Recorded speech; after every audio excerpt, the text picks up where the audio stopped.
Hi, I'm Luke, Bike Gearhead here. Today we are going to be going over how to service your fork. Before we talk about actually servicing the fork, we're going to talk about why you should service your fork. The easiest way to think about this is it's the same as changing the oil in your car. It's a preventative maintenance thing that you do. There's a lot of moving parts, well, not a lot of moving parts, but there are moving parts in the fork that are sliding up and down and they need to be lubricated, and if they aren't lubricated, then stuff wears out and then seals go bad and then stuff leaks and it's just bad. So it's important to change your fork's lower oil at regularly scheduled service intervals. The key thing to consider here is you want to keep track of your ride hours, not your miles, your hours. Different fork manufacturers have different service intervals. So look up for whatever fork you have, what the service interval is. The service interval is a general rule of thumb. So if you're riding really aggressively, you're riding in sloppy conditions, you're riding in any sort of way that would increase the stress and the load on the fork, you're gonna wanna err on the side of redoing your fork oil earlier. And if you're pretty gentle on your bike, you don't ride a lot, you don't ride super aggressively, you can try to stretch that service interval out a little bit, but there's really no downside to doing your fork service. Things to look for to be like an indicator of your fork oil needing to be changed. Your fork will start to feel stiffer. It'll start to have like more stiction is the industry term, where when you go to push it down, like there's a little bit more resistance to it. If you start to hear these sort of like dry scraping noises when the fork is being cycled through its travel, really good indication that it needs to be changed. So without further ado, let's dive into a fork service. It's a pretty easy process. I've got tools laid out here. We'll go to a shot of like a laydown of what you need. And I'll just kind of rattle off typically what you use. The first thing you're gonna need is sockets. They are going to be different sizes for the bottom nuts on the fork. So you're gonna wanna find the respective sockets you're gonna need. You're gonna need a wrench to drive those sockets. You're gonna need an open-ended wrench to pry the old dust wipers out. These are not necessary, but they are nice to have. These are posts that you thread into the bottom studs that you hit to release the bottom studs from the lower of the fork. You need a hammer, you need a seal driver. These are different for the different sizes of seals that you would have, so make sure you get the right size for your fork. Some Slick Honey is a great suspension-specific lube. You need your dust wiper kit. These are fork-specific, so make sure you get the right one for your fork. Torque wrench. I like to use a syringe that has a cc gradation on it so you know how much oil you're putting in. You have your fork oil. These are fork specific and manufacturer specific. It's always recommended to use the manufacturer specific oil for the bath oil, but there are aftermarket options that are quite good. For the sake of this video, we're gonna use the manufacturer recommended stuff, but just to mention that there are some very good options out there if you can't find the manufacturer specific. I like to use a couple just disposable plastic cups to soak the seals in, and then you need something to catch the old oil. We're just gonna use one of these like, you know, casserole trays you can get at a supermarket. So that's the basic layout of what you need. So in terms of actually doing the service, I feel like there's a little bit of a misconception that this is kind of more of a complicated service. Hopefully through doing this video, we're gonna show you guys that it's actually really easy. It's something you can definitely do at home with not very many like specialized tools. So we'll dive right into it. First thing you're gonna wanna do is remove your front wheel. As we're doing this, I'll try to point some certain things out. The first thing is that you can fully remove the fork from the bike to do the service. It's not really necessary. The benefit of fully removing is it gives you the chance to inspect and replace or grease your headset bearings, which is an often neglected thing on most people's mountain bikes. But we're gonna be covering that specifically in a separate video. So the next thing you wanna do is remove your brake caliper and then just go ahead and store those bolts off to the side. And then we need to remove the brake hose retainer clip on here. It says it uses a very little screw, so just be sure that you keep tabs on that. And then what I like to do is just take the front brake caliper hose and just kind of lace it through the frame like this, so it's just out of the way. Next thing we're gonna do, toss our catch pan under there. The first thing you need to do, once you get this fork basically set up for the service, is remove your rebound knob. So on this particular fork, there's like a black protective cap here. that you just want to remove and pull off to the side. You're going to want to remove your rebound knob. This one has a dual high speed and low speed rebound, so there's 2 knobs on here. Certain brands will only have 1 rebound knob, but there's going to be a little set screw that you're just going to want to loosen. And on this one, you want to be careful. This is 2 separate pieces, and there's a little wave washer in between there, so you want to make sure you don't lose that piece. And we're just going to set that off to the side as well. So on this particular fork, there's 2 bottom nuts. There's the one on the damper side, which is a 15 mil, and then the one on the Airsprings side, which is a 10 mil. So we're going to grab our respective sockets and our wrench. Sometimes a standard 15 mil socket will clear this post, but you want to be really careful that you're not pushing this hard into that post and causing problems. So if you get any sort of resistance when you're setting that socket on there, stop and get a deep well socket. Alternatively, you can use an open end wrench to loosen this. But you can see we've got clearance here. So we're just going to crack this nut loose. And then you can just spin it down by hand. And you'll see when this is removed that there's going to be a little black crush washer on here. You don't want to replace those. These are one-time use. So the best way to do that is to, just let it fall off. Ideally, you want it to land in your catch tray. And then you take your bottom nut, you put it off to the side. Now we're going to repeat the same process for the 10 mil. So we're going to repeat the process for the 10 mil. These shouldn't be torqued down very tight. So they're basically just torqued down enough to crush down those crush washers that I mentioned. So if you get a ton of resistance, stop and kind of go back to the beginning and reevaluate what's going on there. So again, there's a little crush washer on here. We're just going to pick that out with our fingernail. Don't reuse those. The next thing we need to do is release these 2 bottom studs from the bottoms of the lowers. So when you tighten those 2 bolts down when you finish the process, what happens is the air spring and damper shafts kind of compress into the bottom of the lowers and create a seal. So if I go to pull down on this right now, it's not going to come down. So we need to release that. If you get the dedicated tools, all you're going to do is thread them on to the respective sizes and give them a whack with a hammer. What we're going to do is I'm going to show you one with the stud and one just like a method if you don't want to get these pieces. We'll show you this method first. So this is the specific tool designed for this. You want to thread it in about 2 or 3 turns, but you want to make sure that there's a gap between the top of the tool and the bottom of the lower, because what we're doing is we're releasing and we're going to hit upwards the good amount of force just to get those 2 pieces to separate.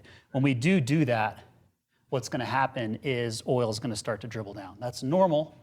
That's why we put the catch pan down. So once you have this threaded on, you just give it a good couple taps.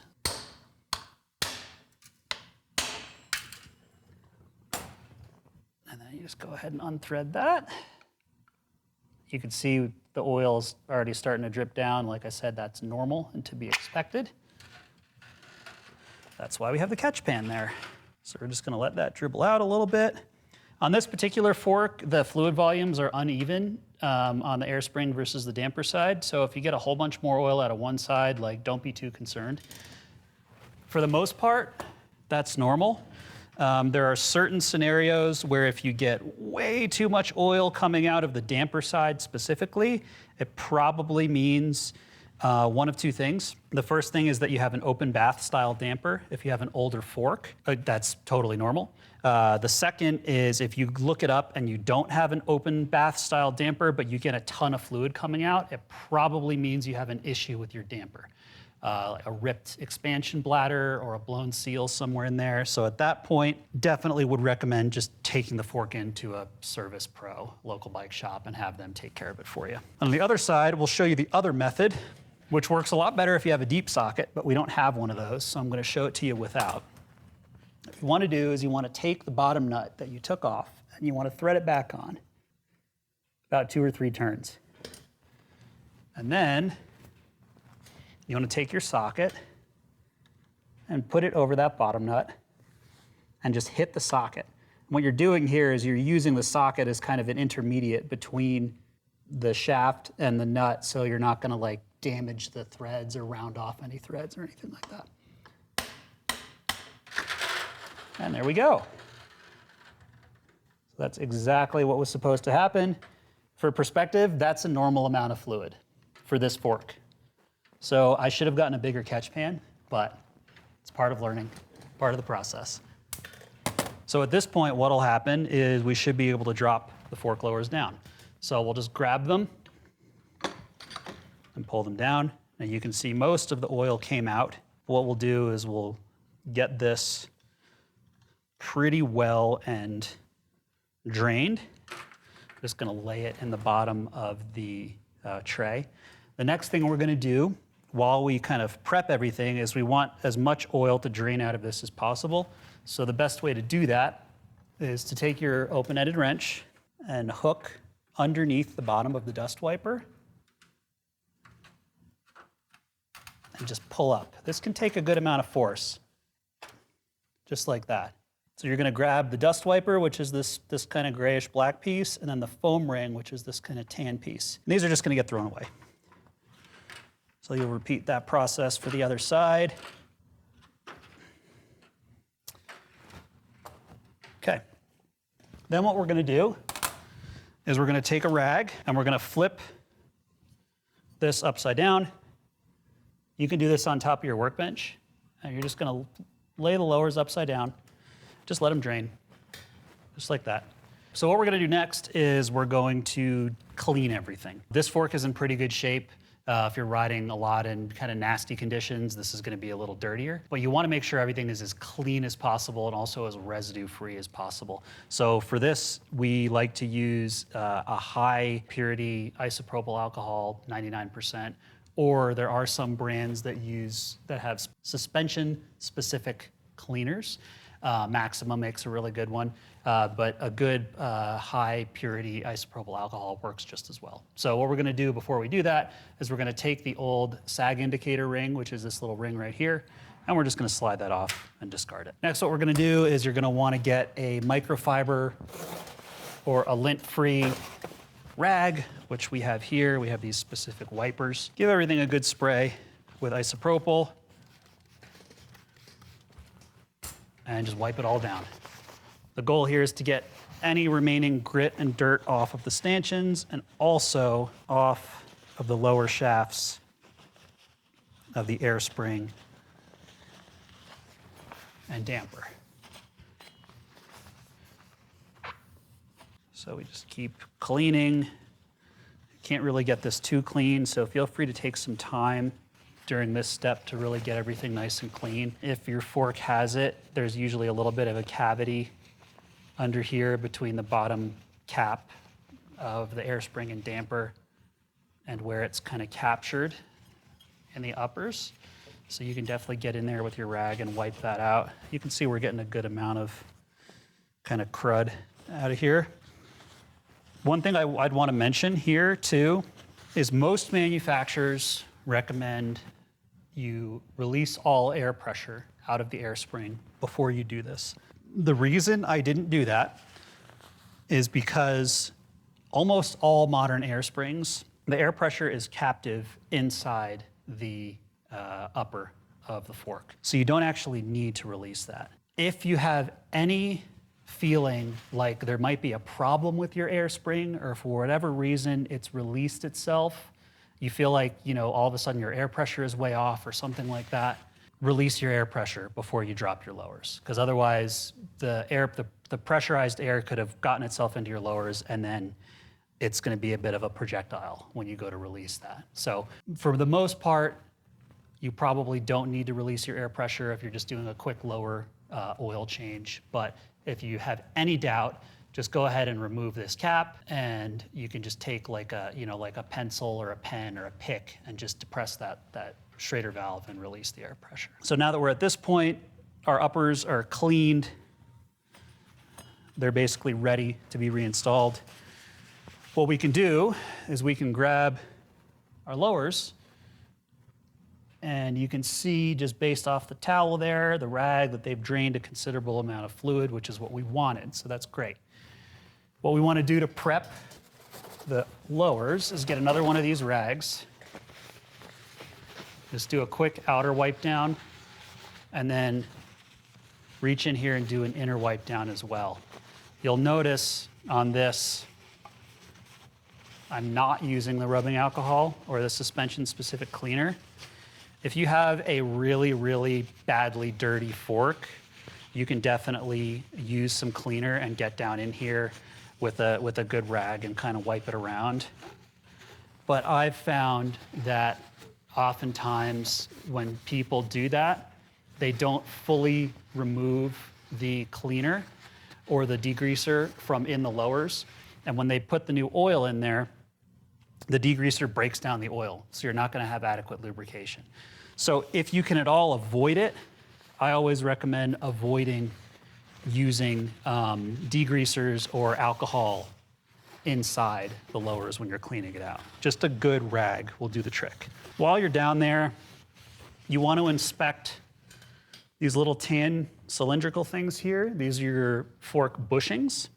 If you have a fork that you've had for a particularly long amount of time, you may see some bushing wear on here, which would be like kind of vertical streaking. And if it's bad to the point where you're seeing through the tan material and you're seeing silver, you probably want to replace that bushing. So if that happens, take it to a professional. You have to use a machine to pull this bushing out, press a new one in, et cetera. It just takes some time, but it's a good chance to inspect those bushings in there. So what we're gonna do now is we want to prep our dust wipers and our foam rings. What you have in these, 2 dust wipers, 2 foam rings, you have a new sag indicator, and you've got crush washers. So what we're gonna do is we're gonna prep our foam rings. What you need to do with the foam rings is you need to soak them in the oil that you're gonna use in the bath of the lowers. So we're gonna get our 2 plastic cups. I like to use new clean ones because that way you're not gonna waste the oil that you're soaking the foam rings in, and you can actually use that oil to fill the lowers back up. You want to give this a good shake, and then we'll just pour a little bit, just enough to submerge the foam ring, and then just take 1 foam ring, just drop it in there, and let it soak. And then on the other side, the Airspring side, Fox recommends this 20-weight gold. This is a fresh jug of this. And this stuff is particularly thick and sticky. So again, just enough to cover, get that in there, let it soak. While these are soaking, there's a great chance for you to look up the amount of oil volume that you're gonna need in the fork when you replace it. Different forks are gonna have different oil volumes for different makes and models. Most brands have a serial number lookup. So like on the Fox, the serial number is right on the back of the fork. RockShox, I believe, is the same. You can look up your serial number and it'll tell you how much oil you need to put in each leg of the fork. With regard to soaking the foam rings in the oil, there's no like minimum time. You just wanna make sure they're thoroughly saturated.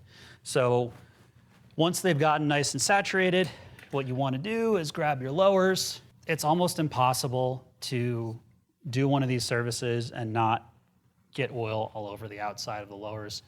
It's normal, we'll clean it off at the end, so don't stress out about it. And then what you wanna do is you wanna grab your foam rings, and I'm just gonna grab them with my finger. If you have a pick, you can use a pick. And you wanna drop the foam rings into the respective sides. So you wanna make sure that you're putting the correct oil-soaked foam ring in the correct side of the lower. So on this one, the 5-weight goes on the damper side, which is here. And you just wanna drop that down so it seats nicely in there. And then the 20-weight goes on the Airspring side.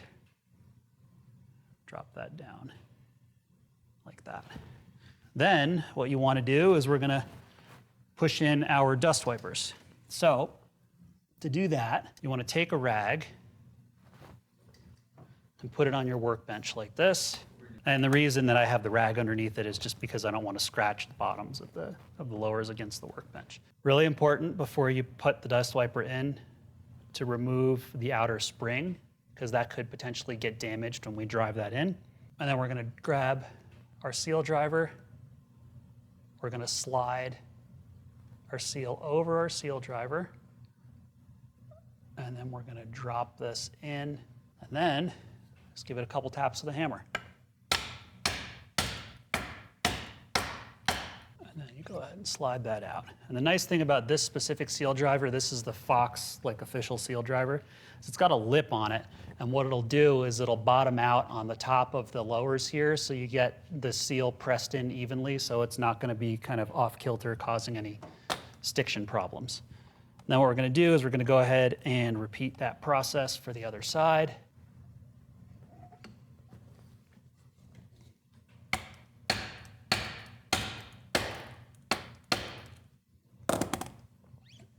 So once we have this, we want to replace our dust wiper springs.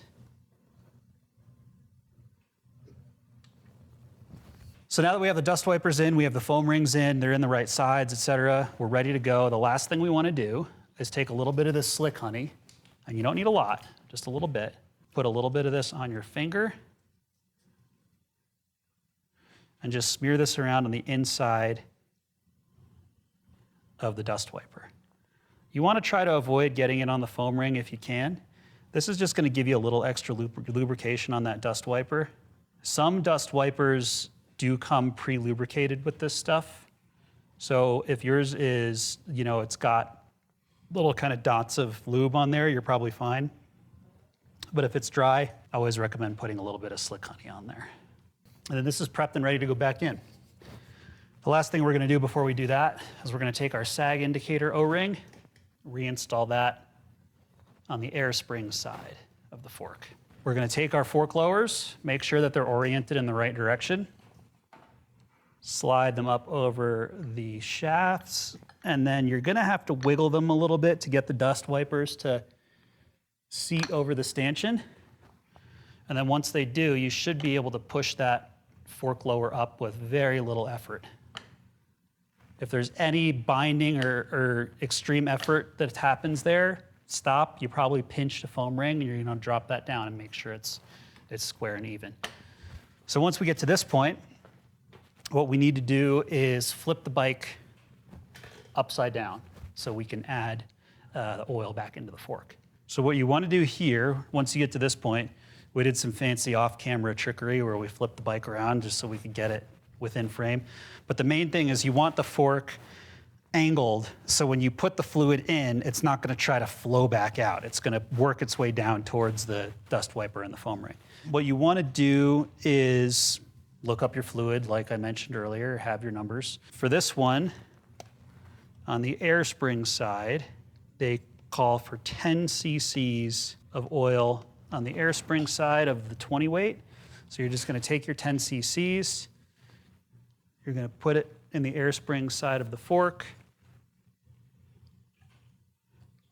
and just go ahead and squirt that whole volume in there. And then you're going to rinse and repeat for the damper side.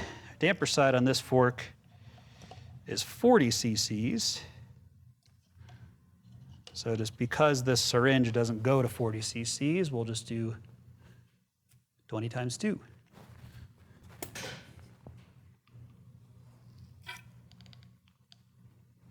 Okay. Now that the fork has been replaced with fresh oil, it's a good time to just get in here with your rag and just do some quick cleanup. If you spilled any oil or if there's any large puddles of fork oil, just wipe it down real quick. Then what you're going to want to do is push the fork down until the threads of both shafts are exposed. You're going to take your respective bottom nut. This is the 10 mil one for the Airsprings side. Make sure you get your fresh crush washer. Drop that on there. And then go ahead and thread that on by hand. Same thing with the damper side. Crush washer.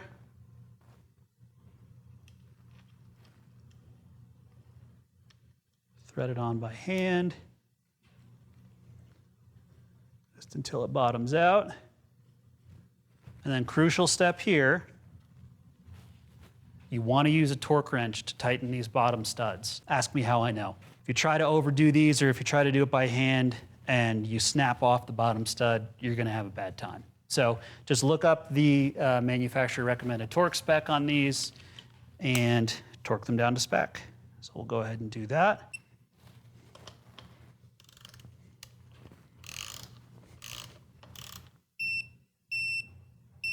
And rinse and repeat for the other side.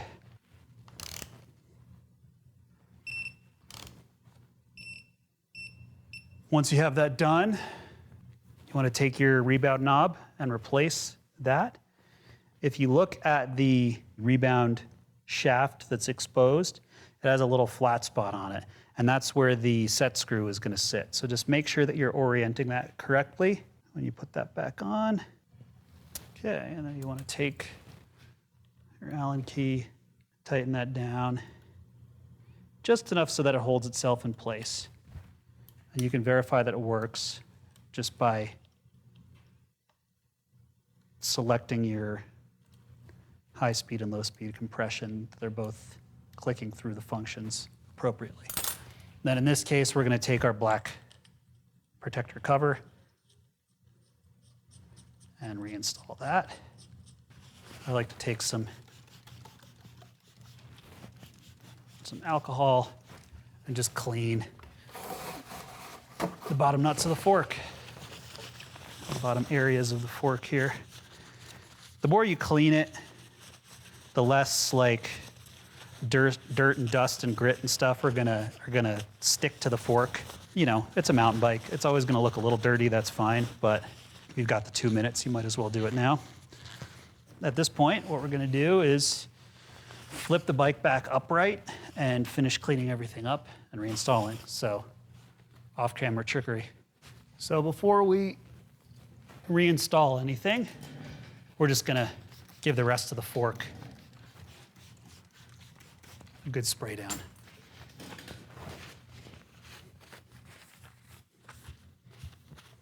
Now that that's much cleaner, we'll take our brake caliper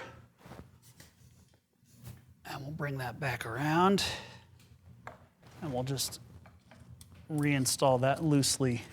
I like to always start these bolts by hand because if you don't and you start them with a wrench and you miss it and you cross thread it, it's not very easy to fix these studs. You can do it, but it's better to just avoid the headache. So you want to set that up so it's loose because we're going to have to realign the brake caliper. And then we're going to reinstall the hose mounting clip.